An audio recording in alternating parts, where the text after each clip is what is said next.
जय हिंद दोस्तों, welcome to my channel. So first of all I want to say thank you for watching my videos. और new people जो भी मेरे साथ जुड़ रहे हैं, मेरे चैनल को सपोर्ट कर रहे हैं, उन सभी को मैं थैंक यू कहना चाहता हूँ। सो आज का जो ये वीडियो है, ये मेरा सेकंड वीडियो है। जो मैंने फर्स्ट वीडियो बनाया था, basics of candlesticks. So this is the second video of this that series. So in this video we will continue about the candlesticks and candlesticks patterns. Alright, so आज का video बहुत ही important है। जिन्होंने वो video नहीं देखा है, मैं चाहूंगा कि आप उस वीडियो को देखें। तो ये वो वीडियो था, बेसिक्स ऑफ कैंडलस्टिक्स, जिसमें मैंने कैंडल्स के बारे में बेसिक्स बताया था। जिन्होंने नहीं देखा है वो प्लीज इस वीडियो को देखें, अगर आपको कैंडलस्टिक्स के बारे में समझना है। Alright, so this is the video of today. आज का वीडियो बहुत ही इंपॉर्टेंट है। सो आज की इस वीडियो में हम एक बहुत इंपॉर्टेंट कैंडल के बारे में समझेंगे। सो उस कैंडल का नाम मारीबोजू है। ठीक है। सो अगर आपको कैंडल के नाम को याद रखना हो या नहीं रखना हो, मेरे कहने का मतलब है कि अगर आप किसी कैंडल का नाम से नहीं जानते तो उससे कोई फर्क नहीं पड़ता है, क्योंकि आपको इन द एंड ये पता होना चाहिए कि उस कैंडल के पीछे की साइकोलॉजी क्या है, वो ऐसी कैंडल क्यों बन रही है। अभी आपके सामने जो चार्ट खुला है वो अडानी पावर का है। सो आप इसमें देख पा रहे हैं कि हर एक कैंडल कुछ कुछ अलग तरह की है। इसी में मैंने जैसे कि आपको पिछली कैंडल में बताया था कि एक कैंडल के चार एलिमेंट्स हैं, चार पार्ट्स हैं। ठीक है। ठीक है, उन चार पार्ट में, चार एलिमेंट्स में मैंने आपको बताया था कि एक कैंडल में लो, हाई, ओपन, क्लोज, ये चार एलिमेंट्स होते हैं एक कैंडल में। और अब यहाँ पर भी आप देख रहे होंगे कि हर एक कैंडल कुछ कुछ अलग है, एक दूसरे से थोड़ी थोड़ी अलग है। सो होता क्या है, आपको ये समझ आना चाहिए कि उस कैंडल के पीछे की साइकोलॉजी क्या है। ये कैंडल इतनी बड़ी बन रही है, ठीक है, अगली कैंडल में नीचे भी कितनी बड़ी क्यों बन रही है, इस वाली कैंडल में ऊपर भी कितनी क्यों बड़ी बन रही है। सो आपको क्या पता होना चाहिए, उस कैंडल के पीछे की साइकोलॉजी, के वो कैंडल उस तरह की क्यों बन रही है। और आपको अगर नाम याद नहीं भी रहते तो इससे कोई फर्क नहीं पड़ता। ठीक है, मारी बोजू क्या है, एक बुक में, किताब में, एक बुक में बताया गया है कि मारी बोजू एक बुकिश नेम है किसी चीज का। ठीक है, मारी बोजू। ठीक है। ठीक है, बोजू। ठीक है। सो ये कैंडल कुछ इस तरह की है जो मैं आपको शो कर रहा हूँ। ऑलराइट, सो आपको, अगर ये मारीबोजू क्या है, जैपनीज नेम है। ऑलराइट, अगर आपको ये नाम नहीं भी याद रहता तो इससे कोई फर्क नहीं पड़ता, बस आपको समझ आना चाहिए कि इस तरह की कैंडल क्यों फॉर्म हो रही है। और जो ये आज की कैंडल है, जो मैं मारीबोजू के बारे में आपको बताना चाहता हूँ, मैं तो इसको कई बार सुपर कैंडल भी कहता हूँ। ठीक है, तो आप अपने हिसाब से भी इनके नाम रख सकते हैं, बशर्ते आपको समझ आना चाहिए कि वो कैंडल क्यों बन रही है उस तरह की। ठीक है, और इसका मतलब क्या है, इसकी इंपॉर्टेंस क्या है। सो आज की इस वीडियो में हम इसी के बारे में समझेंगे। ठीक है। सो मारी बोजू जो ये कैंडल है, सुपर कैंडल मैं इसे बोलता हूँ। सो जब भी ये कैंडल किसी ब्रेकआउट पे बनती है या फिर ब्रेक डाउन पे बनती है, तो उस टाइम पर इसकी बहुत ज्यादा इंपॉर्टेंस होती है।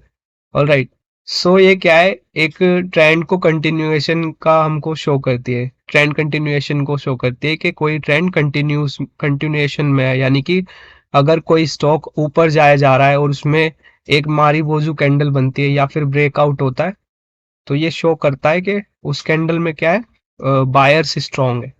और इसी तरह से अगर कोई एक कैंडल ब्रेक डाउन करती है तो उस चीज में वो क्या शो करती है, वो कैंडल के उसमें सेलर्स स्ट्रांग है, तभी उसमें ब्रेक डाउन हुआ। ठीक है। सो पर्टिकुलर जब कोई एक पार्टी, मार्केट में कौन कौन अवेलेबल है, मार्केट में दो पार्टी अवेलेबल है, यानी कि एक बायर्स है और एक सेलर्स है। सो कभी भी जब एक पर्टिकुलर एक पार्टी ज्यादा स्ट्रांग होती है, तब ये कैंडल उस चीज को शो करती है कि मार्केट में अभी कौन ज्यादा स्ट्रांग है। ऑलराइट, सो अगर आप एक ब्रेकआउट ट्रेडर हैं तो उस केस में आपके लिए ये कैंडल बहुत ही ज्यादा मायने रखती है, आपको समझ आना चाहिए। अब मैंने आपको अपनी पिछली वीडियो में बताया था कि एक एक कैंडल में चार एलिमेंट्स होते हैं। ऑल राइट, सो जैसे कि अभी आपको ये वाली, ये दिख रहा होगा, इस तरह से मैं आपको यहाँ बना के दिखा देता हूँ। Wait a minute. सो इस तरह से कोई कैंडल फॉर्म होती है। कलर आप, मैंने आपको बताया था कि कलर आप अपने मर्जी से भी रख सकते हैं, और अभी मैं हरा इसको कर देता हूँ ताकि आपको समझने में आसानी हो। सो इस तरह से अगर कोई कैंडल बन रही है, ठीक है, इसमें ऊपर भी वीक है, नीचे भी वीक है, तो कुछ कैंडल इस तरह की बनती है, ठीक है। इसमें चार चीजें, ओपन, ठीक है, एक ओपन है, एक इसका क्लोज है, ठीक है। अगर ये ग्रीन कैंडल है तो ये इसका ओपन पॉइंट हो गया, उसी तरह से ये क्लोजिंग पॉइंट हो गया, ठीक है। और ये इसका हाई हो गया, सॉरी, ये इसका कैंडल का ये हाई हो गया, और इसी तरह से ये इस कैंडल का लो हो गया। सो ये चार एलिमेंट्स के बारे में मैंने आपको बताया था। सो मारीबोजू कैंडल में क्या होता है, जो मारीबोजू कैंडल बनती है, मारूबोजू कैंडल कुछ इस तरह की फॉर्म होती है,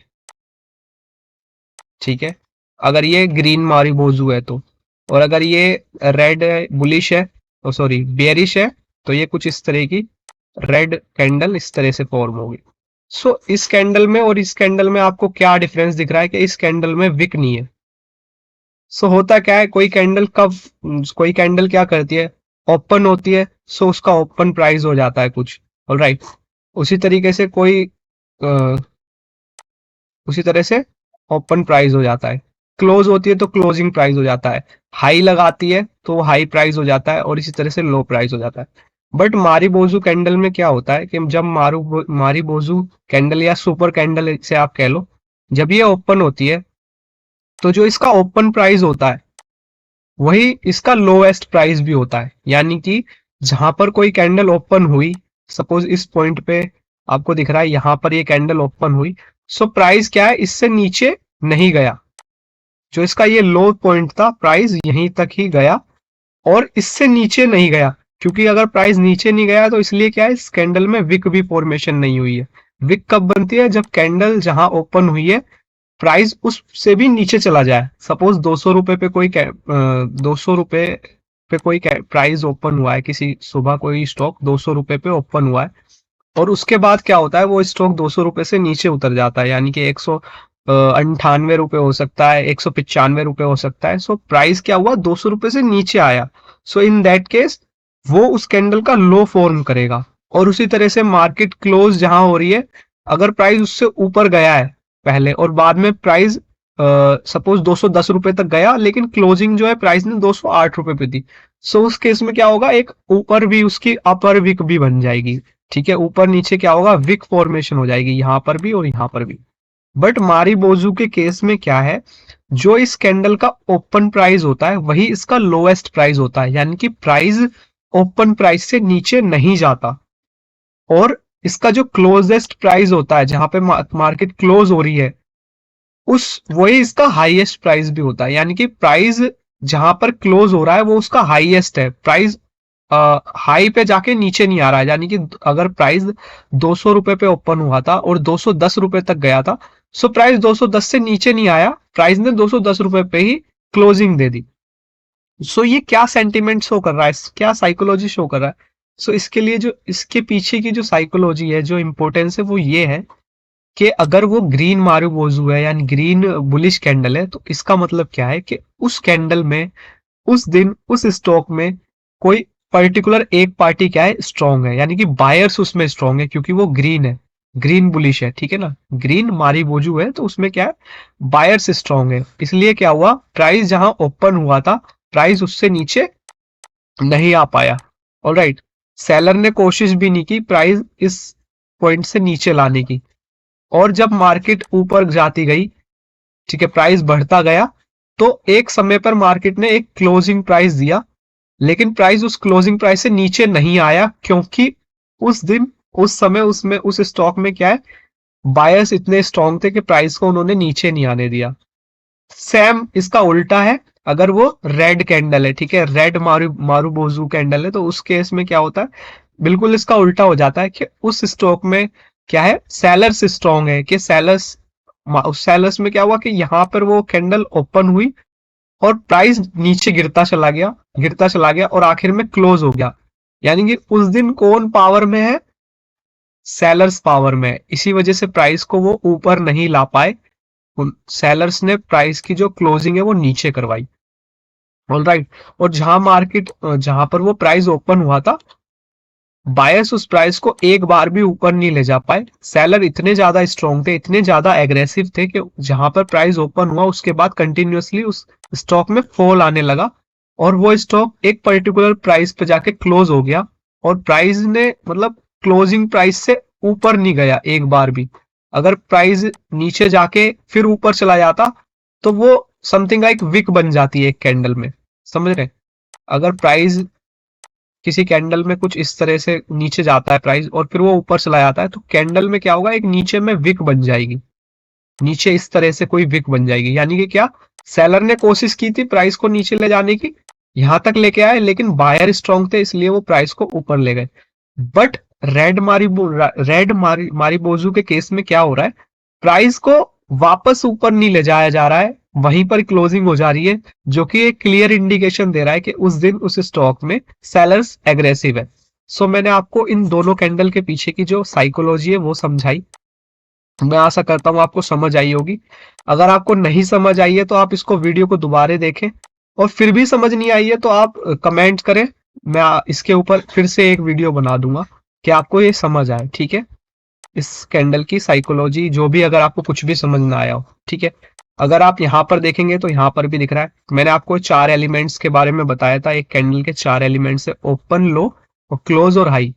बट इस मारीबोजू में क्या है, मारीबोजू बुलिश में जो इसका ओपन प्राइस होता है वही इसका लोएस्ट प्राइस है। प्राइस ओपन प्राइस से नीचे नहीं गिरा है, इसलिए नीचे विक की फॉर्मेशन नहीं हुई है।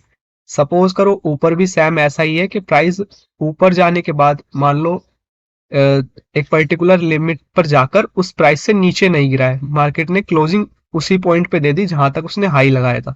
सो ये क्या फॉर्म कर रहा है, ये एक बुलिश सेंटीमेंट को शो कर रहा है कि बायर्स उसमें एग्रेसिव है।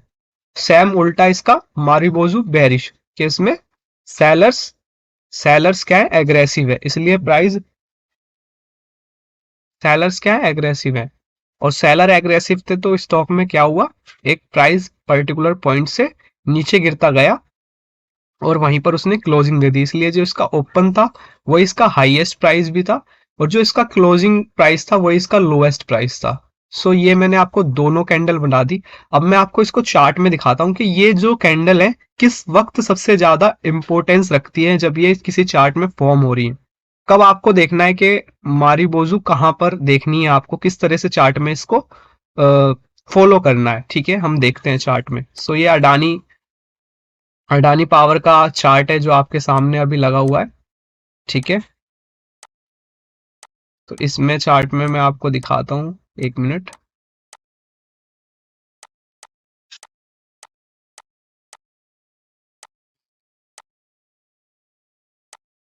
ऑलराइट। सो जो अभी आपके सामने चार्ट खुल रहा है ये अडानी पावर का मंथली टाइम फ्रेम पर मैंने चार्ट खोल रखा है, ठीक है?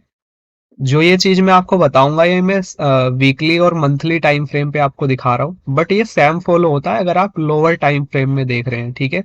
मैंने मंथली और वीक का जो टाइम फ्रेम का चार्ट है वो बेसिकली स्विंग ट्रेड या इन्वेस्टमेंट के लिहाज से आप मंथली या फिर वीकली टाइम फ्रेम फॉलो कर सकते हैं। इन्वेस्टमेंट के लिए monthly, weekly, and for swing trade weekly and daily time frame और 4 आवर टाइम फ्रेम। ऑलराइट। सो अगर आप इस कैंडल में देखें, सो इस कैंडल का जो हाई था, ठीक है, समवेयर अराउंड हेयर था, ठीक है, 146 के आसपास इसका हाई था। सो जब आप देख रहे हैं कि प्राइस ने इस हाई को ब्रेक किया, सो जो ये वाली कैंडल है, इस कैंडल को आप देख सकते हैं कि किस तरह की कैंडल है ये, जो ये पर्टिकुलर ये वाली जो कैंडल है। ऑलराइट। सो इस कैंडल को आप देख सकते हैं कि किस तरह की कैंडल है। तो ये इसका हाई था। ब्रेकआउट का मतलब, अगर कुछ लोग बिल्कुल नए हैं उन्हें बिल्कुल नहीं पता कि ब्रेकआउट और ब्रेक डाउन का मतलब क्या होता है। सो ब्रेकआउट का मतलब होता है कि मार्केट ने कोई हाई लगाया है, कि प्राइस किसी स्टॉक का एक पर्टिकुलर लेवल तक गया था और उसके बाद प्राइस नीचे आया था, लेकिन प्राइस ने जहां तक वो पिछली बार गया था उस प्राइस को इस बार ब्रेक कर दिया, यानी कि उस प्राइस से ऊपर चला गया। इस एग्जांपल के थ्रू आपको समझ आ रहा होगा कि प्राइस 2010 के आसपास 146 रुपए तक गया था, 146-47 रुपए तक गया था। और यहाँ पर यानी कि 2022 में इस प्राइस ने क्या किया, इसको ब्रेक कर दिया, इस लेवल को ब्रेक कर दिया, यानी प्राइस इससे ऊपर गया। यहाँ पर भी गया है इस वाली कैंडल में, पर कैंडल की जो क्लोजिंग है वो इस लेवल से नीचे है, तो इसलिए हम इसको ब्रेकआउट नहीं मान रहे इस वाली कैंडल को। बट इस वाली कैंडल में अगर आप देख रहे हैं क्लियरली, इस वाली कैंडल की क्लोजिंग क्या है, इस लेवल से ऊपर है। ऑलराइट, तो इसलिए हम क्या मान रहे हैं, ब्रेकआउट इस तरह को कहा जाता है जब प्राइस अपने पीछे वाले प्राइस से अबव जाए। इसका उल्टा क्या है, ब्रेक डाउन के लिए लिया जाता है। जैसे कि एग्जांपल के लिए प्राइस कहीं गया था, किसी नीचे गिरा था कोई स्टॉक पर्टिकुलर, सपोज कीजिए ये प्राइस है 500 रुपए। ऑलराइट, सो 500 रुपए तक प्राइस गिरा था, उसके बाद प्राइस ऊपर चला गया, और अब की बार प्राइस क्या गया, इस 500 रुपए से भी नीचे चला गया। सो जब इस तरह की चीज होगी, सो इसको हम ब्रेक डाउन कहते हैं। और ऊपर वाले एग्जांपल में मैंने आपको बता दिया कि ब्रेकआउट क्या होता है, अगर जिन लोगों को ब्रेकआउट और ब्रेक डाउन नहीं पता है तो। ठीक है, अब समझते हैं। ठीक है, सो आप इस वाली कैंडल को देखिए। अब कुछ लोग कह रहे होंगे कि भाई इसमें तुमने कहा था कि विक नहीं होती, इसमें तो विक है। हाँ, सो इस तरह की जो कैंडल है इसको आप 90% मारू बोजू कह सकते हैं, मारू बोजू। ऑल राइट, सो नाम थोड़ा जैपनीज है तो मुझे लेने में थोड़ी दिक्कत हो रही है, तो उसके लिए मैं माफी चाहता हूँ। सो इस तरह की कैंडल को आप क्या कह सकते हो, 80% मारू बोजू, बिकॉज इस कैंडल में क्या हो रहा है, एक हल्की सी विक ऊपर बनी है और एक छोटी सी विक नीचे बनी है। ठीक है, अगर अगली कैंडल देखेंगे तो देखिए इसका अगली जो कैंडल है ये वाली, इसका लो और लो एंड ओपन प्राइस सेम है, समझ रहे हैं। सो ये भी इस तरह, लेकिन इसमें ऊपर विक ज्यादा बनी है तो ये थोड़ा सेलिंग प्रेशर दिखा रहा है। अगर ऊपर में विक बनती है तो वो थोड़ा सेलर, क्योंकि बायर प्राइस को इस लेवल तक लेके गए, लेकिन सेलर क्या है, उस प्राइस को नीचे लिया है और उन्होंने क्लोजिंग यहाँ करा दी। सो इस तरह की साइकोलॉजी होती है जब कोई कैंडल इस तरह की फॉर्म होती है। ठीक है, जब इस तरह की कैंडल होती है, सो प्राइस हल्का सा नीचे आया क्योंकि बायर्स इसमें क्या स्ट्रांग है। और आप दे सकते हैं, अगर किसी ने इंसान ने सिर्फ इस कैंडल को देख के ही एंट्री स्टॉक में करी हो तो उसको देखिए कितना अच्छा रिटर्न इस स्टॉक पे मिल गया है। ठीक है, ये देखिए अगर किसी ने यहाँ भी एंट्री ली है, सो देखिए 48% रिटर्न उसने इस स्टॉक में ले लिया। अगर वो ज्यादा दिन भी नहीं रुका है इस स्टॉक में, ज्यादा टाइम नहीं रुका है, तो मेरे कहने का मतलब है समवेयर हेयर। सो ये मंथली टाइम फ्रेम की है, तो हम कह सकते हैं कि उसे 1.5 से 2 महीने में ही करीब करीब 50% रिटर्न उसको मिल गया। So this is the importance of marubozu. Alright, why I am giving so much attention to this candle and why it's important, you can clearly see this. Alright, so आपको मीनिंग समझना है। Marubozu आपको नाम याद नहीं रहेगा, इससे कोई फर्क नहीं पड़ता, बस आपको समझ आना चाहिए कि वो कैंडल की इंपॉर्टेंस क्या है। कोई कैंडल, अब ये मैं मंथली टाइम फ्रेम आपको शो कर रहा हूँ, इसका मतलब क्या है, मंथ के शुरुआत में वो जो प्राइस था वो उसका ओपनिंग प्राइस था, और मंथ के एंड में जब लास्ट वर्किंग डे है तो उस दिन जिस दिन मार्केट खुल रही है तो वो उस स्टॉक का लास्ट प्राइस था जब मार्केट ने क्लोजिंग दी। सो दोनों ओपनिंग प्राइस जो था उस कैंडल का प्राइस उससे नीचे नहीं गिरा है, और क्लोजिंग टाइम में जब प्राइस क्लोज हुआ उससे ऊपर, मतलब प्राइस जहां पे क्लोज दिया उससे नीचे नहीं गिरा, वहीं पर ही क्लोजिंग दी हाईएस्ट पॉइंट पे। सो क्या है, बायर इतने स्ट्रांग है कि उन्होंने प्राइस को हल्का सा भी नीचे नहीं जाने दिया। सैम अगर आप गौर कर रहे होंगे तो आप यहाँ पे देख सकते हैं। ठीक है, यहाँ पर भी ये जो कैंडल है, ये वाली पर्टिकुलर कैंडल, ये भी बेरिश मारू बोजू है। ऑल राइट, सो अगर आप देखेंगे ये वाला जो लो था यहाँ पर, मैं यहाँ पर एक मार्क लगा देता हूँ। ठीक है, समवेयर हेयर। सो ये इन कैंडलों का देखिए आप, यहाँ पर लो था। ऑल राइट, और इस वाली कैंडल को आप गौर से देखिए, इसका जो लो था यहाँ पर मार्केट ने इसको ब्रेक किया। सो समवेयर इसको कह सकते हैं हम ब्रेक डाउन। और यहाँ पर ये जो कैंडल है देखिए, आप इसकी फॉर्मेशन देखिए, ये क्लियरली आपको मारूबोजू दिख रही है। हल्की सी एक विक है, यानी कि प्राइस यहाँ ओपन हुआ था, हल्का सा ऊपर गया, लेकिन सेलर इतने एग्रेसिव थे, वो नीचे ले गए और यहीं पर उन्होंने इसकी क्लोजिंग करा दी। सो इस तरह की जब भी आप कैंडल फॉर्मेशन देखते हैं लोअर टाइम फ्रेम में जाके, तो उस बेसिस पे आप क्या कर सकते हैं, बीटीएसटी कर सकते हैं, यानी कि buy today and sell tomorrow. उसमें भी आप एक अच्छा खासा रिटर्न जनरेट कर सकते हैं, एक प्रॉफिट अर्न कर सकते हैं। क्योंकि देखिए, अगर किसी ने यहाँ पर भी सेल किया, यहाँ पे कोई फ्यूचर में ट्रेड ले ली और यहाँ पे एंट्री की, तो उसके बाद देख सकते हैं आप क्लियरली प्राइस कैसे मूव हुआ है, यहाँ से गिरा है, और एक अच्छा प्रॉफिट उस पर्सन ने यहाँ पे अर्न किया होगा इस स्टॉक में। ऑल राइट, सो देखिए 27, मैं तो इतना भी नहीं कह रहा हूँ, लेकिन ये देखिए स्टॉक लगभग लगभग 33% गिर गया है। सो this is the power. Alright, अब आप कोई सा भी स्टॉक देख लीजिए, कोई इंडेक्स देख लीजिए, when ever this types of formation happens in a particular stock, so you can clearly see the one direction move in that particular stock. So this is the continuation patterns. So sorry, this candle shows the continuation pattern in a stock. So यहाँ पर आप देख रखे हैं कि market में गिर रहा था, मार्केट गिर रही है यहाँ से, सॉरी मार्केट नहीं, ये स्टॉक का प्राइस गिर रहा है। सो ये कंटिन्यू में आया, मतलब मारूबोजू बनी और उसके बाद जो ये ट्रेंड है कंटिन्यू हो रहा है।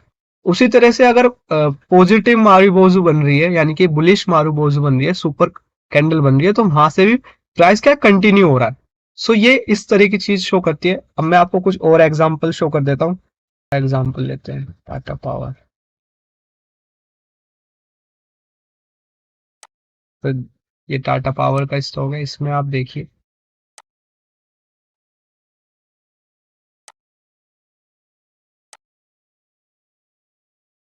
तो मैं इसे मंथली टाइम फ्रेम पर लगा देता हूँ।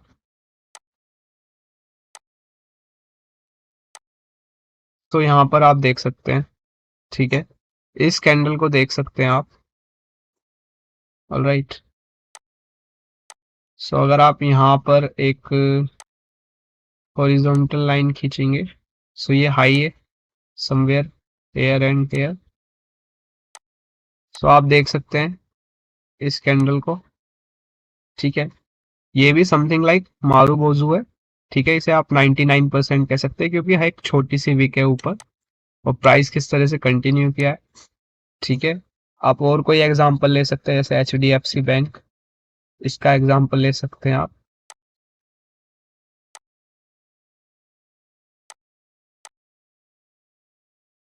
तो इस कैंडल को आप देख सकते हैं, ये वाली कैंडल को, ठीक है, ये भी क्या है, मारूबोजू ही है। अगर मैं यहाँ पर लगा दूं एक लाइन, तो देखिए मैं टाइम को भी वीकली कर देता हूँ आपको समझने में। ये देखिए,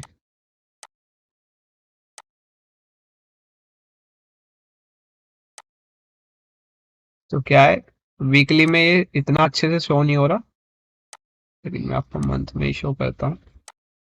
तो मंथ में देखिए आप इस कैंडल को क्लियरली सी कर देखिए आप। आपने किसी पर्सन ने क्या है, सिर्फ इस कैंडल को देख के एंट्री ली, ये हाई था, प्राइस ने क्या अपने हाई को ब्रेक किया, ऊपर क्लोजिंग दी, और ये आप कह सकते हो इसमें बहुत छोटी विक है ऊपर नीचे। सो अगर कोई परफेक्ट मारूबोजू नहीं भी बन रही है, इस तरह की कैंडल बन रही है जैसे कि इस एग्जांपल में आपको शो कर रहा हूँ, सो उस वो भी इम्पोर्टेंस है, वो भी इम्पोर्टेंट कैंडल है। क्यों? क्योंकि इसमें बहुत छोटी विक है, जो कि ये शो कर रही है कि प्राइस जो सेलर है वो ज्यादा नीचे नहीं ले जा पाए, और ज्यादा ऊपर से भी जब जहां क्लोजिंग हुआ है प्राइस उससे नीचे, मतलब जहां हाई लगाया था मार्केट ने उस लेवल से प्राइस ज्यादा नीचे क्लोज नहीं हुआ है, बिल्कुल उसके आसपास ही क्लोज हुआ है, ठीक है। और अगर किसी ने यहाँ पर भी इसमें ट्रेड ली होती पर्टिकुलर इस पॉइंट पे ही, सो देख ले आप, अपने आप देख लो कि उसका क्या होता। अगर उसका इसका लो भी होता है स्टॉप लॉस, तो उसकी ये ट्रेड क्या है अभी भी चल रही होती, ठीक है। और बीच में उसको कितना रिटर्न दिखाया दिया होता, सपोज मैं ऐसे कर लेता हूँ, किसी ने यहाँ पर ट्रेड ली है इस स्टॉक में, जब ये हाई बीट हुआ तो समवेयर यहाँ पर उसने ट्रेड ली होगी, क्योंकि हम ट्रेड तब लेते हैं जब उस कैंडल का हाई ब्रेक हो, यानी कि ये कैंडल है आपकी, जो आप जिसके बेसिस पे आप ले रहे हैं। सो जब वो कैंडल का हाई ब्रेक होगा तब आप उसकी स्टॉक में एंट्री लेंगे। तो आपने यहाँ पर एंट्री ली और ये आपका स्टॉप लॉस है कुछ इस तरह से। सो आपको इस स्टॉक ने कितना रिटर्न दिखाया होगा, देखिए यहाँ पर। सो कुछ इस तरह का उसने रिटर्न आपको शो किया होगा स्टॉक में, पर्टिकुलर स्टॉक में। ठीक है। सो आप देख सकते हैं कि 16% के करीब उस स्टॉक ने रिटर्न शो कर दिया होगा, जो कि एक बहुत अच्छा रिटर्न होता है। All right. सो अगर किसी ने यहाँ पर एंट्री ली है तो अगले ही मंथ उसको कितना रिटर्न दिख गया होगा स्टॉक में, 11 से 12% उसको रिटर्न इस स्टॉक में मिल गया होगा। पर इस वाले केस में क्या है, रैली एक अच्छी नहीं देखने को मिली, स्टॉक कंसोलिडेशन में चला गया। क्योंकि मैं क्या है आपको बस समझाना चाह रहा हूँ, दिखाना चाह रहा हूँ। ऐसा भी मैं कर सकता था कि पर्टिकुलर वो स्टॉक चूज कर लेता जिसमें एक अच्छी रैली आई है और मैं आपको दिखा देता, पर मेरा वो मकसद नहीं है। मैं चाहता हूँ कि आप समझे उस चीज को जो मैं आपको समझाना चाह रहा हूँ, कि कोई कैंडल की क्या इंपॉर्टेंस है, कब आपको एक कैंडल पे कब आपको बिलीव करना है, कब आपको ट्रेड लेना है किसी कैंडल पे। ठीक है, किस तरीके से आपको सोचना है जब कोई कैंडल फॉर्म हो रही है, और कौन सी कैंडल कहाँ पर इंपॉर्टेंस रखती है। ठीक है। सो यही मैं आपको समझाना चाह रहा हूँ। अब आप कोई और चार्ट देख लीजिए, कोई भी और चार्ट, जैसे कि हम देख लेते हैं टाटा स्टील देख लेते हैं। मैं रैंडमली स्टॉक सेलेक्ट कर रहा हूँ, मैं कुछ पहले से सोच के नहीं बैठा हूँ। तो देखिए यहाँ पर देखिए, ये भी मैं वीकली दिखा रहा हूँ आपको। आप इसको किसी भी टाइम फ्रेम में देख सकते हैं। देखिए यहाँ पर मैंने ये लगाया और देखिए ये वाली कैंडल को देखिए, इस कैंडल ने क्लोजिंग दिया। ठीक है, ये देखिए यहाँ पर हाई है, इस वाली कैंडल ने क्लोज किया, और ये वाली कैंडल क्या शो कर रही है आपको, ये 80% आप इसको मारू बोजू कह सकते हैं। रीजन उसका ये है क्योंकि कैंडल का जो लो था, मतलब सेलर्स उसको यहां तक लेके गए, लेकिन बायर इतने स्ट्रांग थे कि वापस वो ऊपर ले आए, और जो क्लोजिंग प्राइस था वो हाई से ज्यादा नीचे नहीं है। तो सेलर ये शो कर रहा है कि उस स्टॉक में बायर्स स्ट्रांग है। ऑलराइट। सो इस तरह के जो ब्रेकआउट्स होते हैं वो कंटिन्यू में चलते हैं, ऐसा देखा जाता है। ठीक है, आप देख सकते हैं कि किसी ने यहाँ पर भी इसमें स्टॉक में एंट्री ली है, ट्रेड की है। सो इसका हाई बीट हुआ समवेयर यहाँ, तो किसी ने एंट्री ली, और ये उसका स्टॉप लॉस होगा। सो आप देख सकते हैं यहाँ पर कि उसको कितना अच्छा रिस्क टू रिवॉर्ड यहाँ पर देखने को मिला। ये देखिए, ये देखिए। सो ये देखिए, यानी कि उस पर्सन ने अगर यहाँ पर ट्रेड लिया, सो उसको, ये देखिए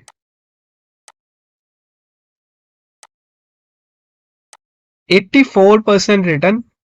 ऑलराइट, 84% रिटर्न उस पर्सन ने कमाया होगा, अर्न किया होगा।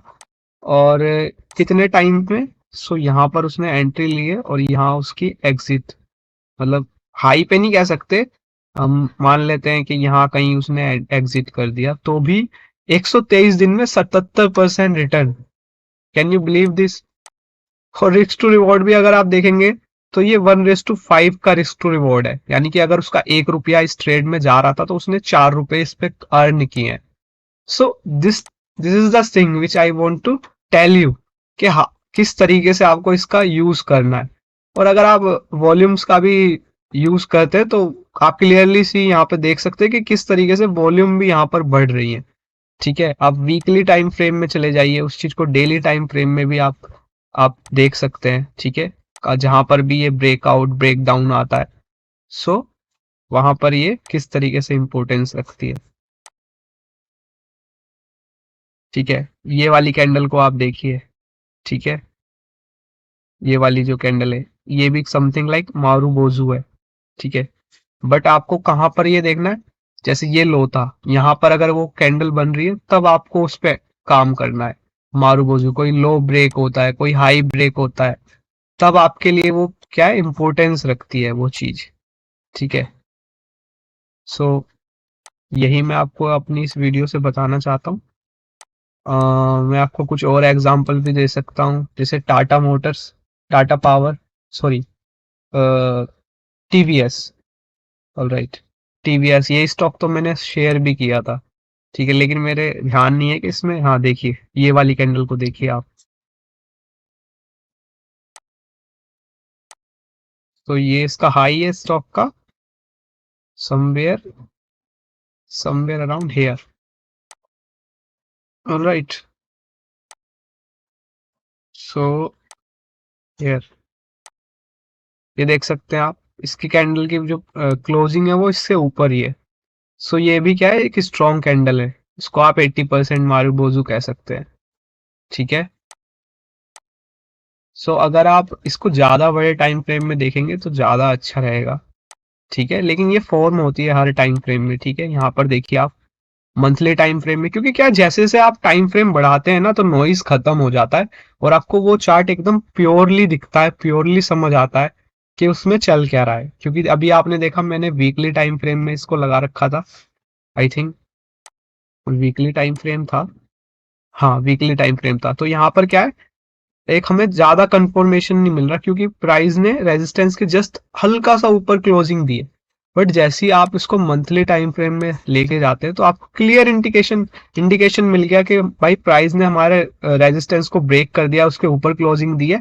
और ये कैंडल भी कितनी स्ट्रांग है, क्योंकि देख सकते हैं आप प्राइस ने कहाँ पर क्लोजिंग दी है। ठीक है, इस वाली कैंडल को आप देख सकते हैं कि प्राइस हल्का सा हाई से हल्का सा नीचे आया है। सो दिस इज लाइक 90% मारुबोजू, और उसके बाद प्राइस देखिए किस तरीके से कंटिन्यू हुआ है। सो इस तरीके की चीज ये फॉर्म होती है। आप ये किसी भी स्टॉक में जाके चेक कर सकते हैं कि ये कितना कारगर है, कितना कारगर नहीं है। और यार मेहनत तो आपको करनी पड़ेगी ना, बिना मेहनत के तो आपको कुछ भी नहीं मिलेगा। ठीक है, सो दैट्स इट। अगर आपको इस वीडियो में कुछ समझ ना आया हो तो आप अपने कमेंट करिए, मैं आपको कोशिश करूंगा बताने की। ठीक है, अगर आपको कुछ नहीं समझ आया तो आप नीचे कमेंट कर सकते हैं, तो मैं कोशिश करूंगा कि आपको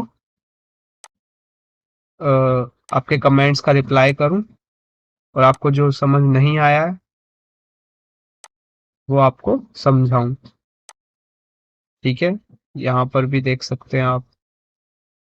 ठीक है, सो चार्ट को देखिए, अब यहाँ पे आप क्या है वेट कर सकते हैं। यहाँ पर एक आप इस तरीके से एक लाइन लगा के रखिए, और आपको करना ही क्या है, आपको जस्ट ये देखना है कि भाई प्राइस कब इस लेवल को ब्रेक करे। प्राइस क्या है, कब इस लेवल को ब्रेक करेगा, वेट करना है। Trading is all about patience, wait. So आप जितना वेट कर सकते हैं तो आप मार्केट में बहुत अच्छा अमाउंट, एक बहुत अच्छा पैसा आप अर्न कर सकते हैं, मनी अर्न कर सकते हैं।